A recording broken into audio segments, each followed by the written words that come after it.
नमस्कार, सलाम दिल्ली न्यूज़ में हार्दिक स्वागत है। दर्शकों, दिल्ली के अंदर में आगामी 4 दिसंबर को चुनाव हो रहे हैं और सभी पार्टियों के कार्यालय का उद्घाटन चल रहा है और अब प्रत्याशी पदयात्रा पर निकल चुके हैं। आज हम बैठे हैं यहाँ पे धीरपुर वार्ड में और यहाँ पे भाजपा के कुछ वरिष्ठ कार्यकर्तागण, नेतागण और सामान्य जनता है और आज नीलम बुद्धि राजा के कार्यालय में हम आए हैं। तो आइए मिलते हैं यहाँ के जो वरिष्ठ कार्यकर्ता हैं, नेतागण हैं, पूर्व पार्षद है और विभिन्न पदाधिकारी हैं, उनसे मिलते हैं कि यहाँ पे क्या माहौल है। नमस्कार जी त्यागी जी। त्यागी जी, यहाँ पे नीलम बुद्धि राजा को चुनाव का टिकट मिला है, क्या माहौल चल रहा है? पूरे जो क्षेत्र में हर्ष की लहर दौड़ी हुई है जी। नीलम बुद्धि राजा जी 10 साल निगम पार्षद रही।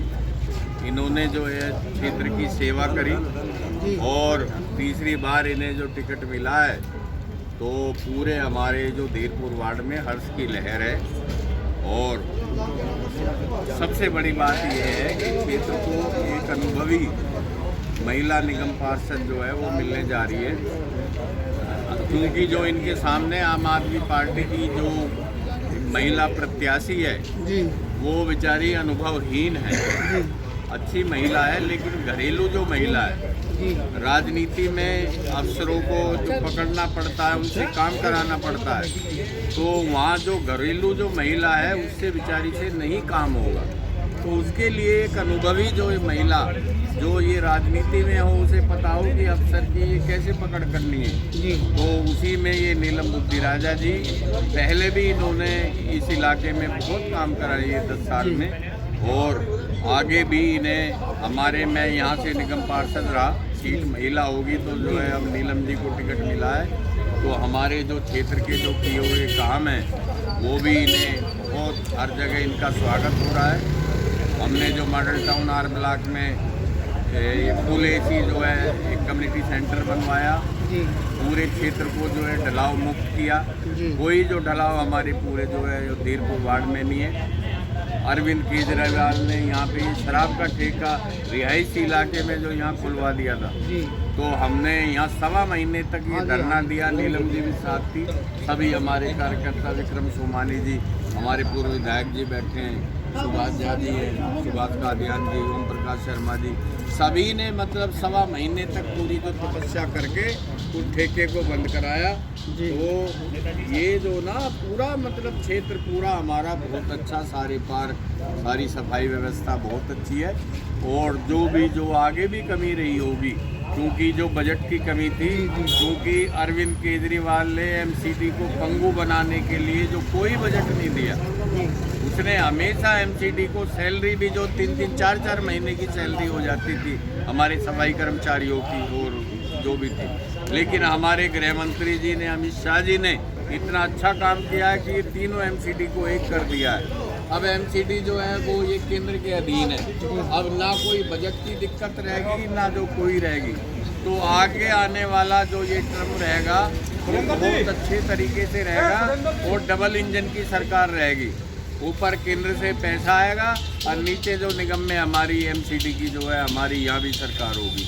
त्यागी जी, जैसे केजरीवाल सरकार ने अपने 10 गारंटी योजना डाली, उसमें भ्रष्टाचार को अब प्रमुख बिंदु रहा, उसके बारे में क्या कहेंगे? भ्रष्टाचारी वो हैं, अब भी पता चलेगा। पूरी दिल्ली की जनता, पूरा हिंदुस्तान देख रहा है कि भ्रष्टाचारी कौन है।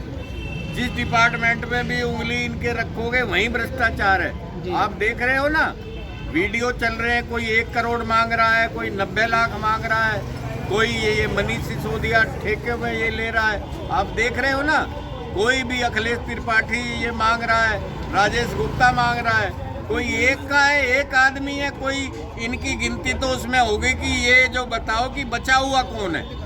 गिनती ये नहीं है कि भ्रष्टाचारी कौन है, इनकी गिनती तो उसमें है कि ये बचा हुआ कौन है। तो ये सारे जो जेल में हैं, देखो सत्येंद्र जैन वहाँ जेल में भी पैसे कमा रहा है, सुखेश से जो उससे जो ना वहाँ भी पैसे ले लिए उसने, ये जेल में भी।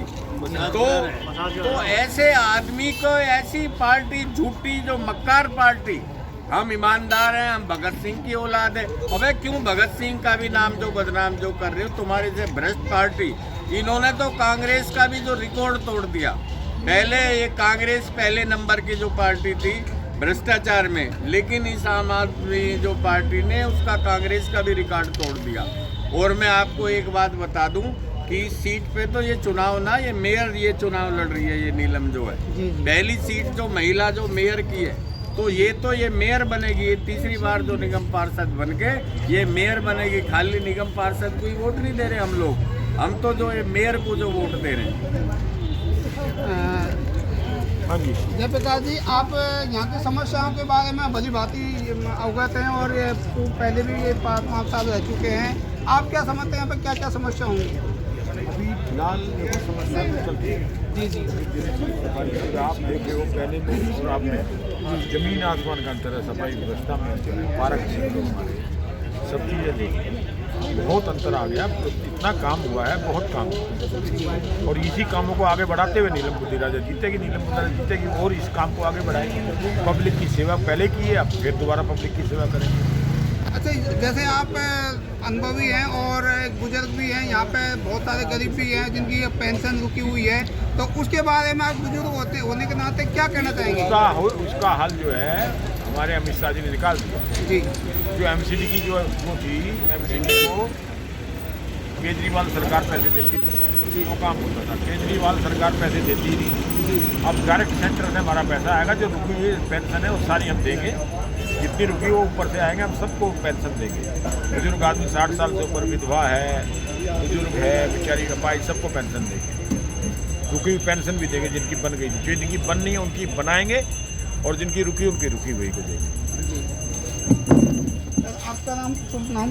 सुभाष कातर नाम है मेरा। अच्छा सुभाष जी, आप यहाँ के अनुभवी हैं और यहाँ का जो युवा समाज है, युवक हैं, बेरोजगारी का जो मुद्दा उठता है कि मोदी सरकार में बेरोजगारी है, तो बेरोजगारी को आप किस रूप में लेते हैं?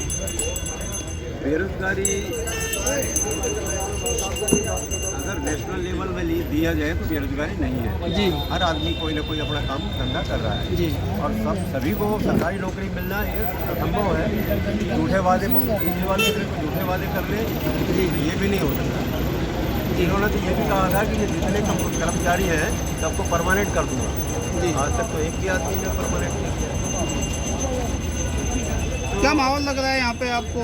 माहौल के बारे में अभी हमारे निगम पार्षद जी और चेयरमैन साहब बैठे हुए थे, अभी इन्होंने विस्तृत से सारी बातें इन्होंने बताई। और जयप्रकाश जी है, क्षेत्र के एक आदमी को एक जगह को हर एक समस्या को निकालते हैं। उन्होंने पूरी समस्याओं के बारे में, सारी चीज़ों के बारे में, सभी पॉइंट्स के ऊपर इन्होंने आपसे डिस्कस किया और वो बिल्कुल सच्चाई है। पैसे की जो कमियाँ आती थी, अभी हमारे चेयरमैन साहब ने बोला है कि पैसा नहीं था, और लेकिन उसके बावजूद भी त्यागी जी ने बिना पैसे के भी हर काम को बखूबी काम किया। पैसा कहाँ से लाए, कैसे हुआ, ये तो यही जानते हैं, लेकिन कोई भी काम नहीं रुका। किसी भी क्षेत्र के जो उनके पास आ गया उसके काम में कभी ना नहीं थी, किसी भी टाइम आया और उनके काम किए थे। आपका शुभ नाम सर? क्या हुआ? आप यहाँ पे जैसे कूड़े के ढेर लगा हुआ है जहांगीरपुरी में, और क्योंकि जहांगीरपुरी के ये ज़्यादा दूर नहीं है बहुत, क्योंकि हवा गंदगी जो गैस निकलती है उसके भी यहाँ के लोग मतलब झेलते हैं रोजाना। तो इसके बारे में क्या कहेंगे आप? मुझे एक बात बताएं, क्या अरविंद केजरीवाल जी की सरकार अभी पंजाब में बनी हुई है जी, दिल्ली का कूड़ा क्या वो पंजाब भेजेंगे क्या? जी जी, पंजाब तो नहीं भेजेंगे ना। जी जी, दिल्ली का कूड़े का निष्पादन तो दिल्ली में ही होगी। जी जी। अगर ये कूड़े का पहाड़ है उसका निष्पादन हो रहा है, वहाँ पर अच्छे अच्छे पार्क बन रहे हैं। अगर जिस बलसवा लैंड फिल की बात करें उसके ठीक सामने पहले कूड़े के पहाड़ थे, अभी वहाँ पर अब पार्क बन चुका है। तो टाइम तो लगेगा ना काम करने में। अगर आप पीछे देखेंगे 2 साल लगभग में कोरोना से पीड़ित रहा हमारा देश। तो किसी भी काम करने में देश को निर्माण, एक घर आप अगर आप अपना मकान भी बनाते हैं तो साल से 2 साल लगता है। अब पूरा देश बनाने में तो टाइम लगेगा ना।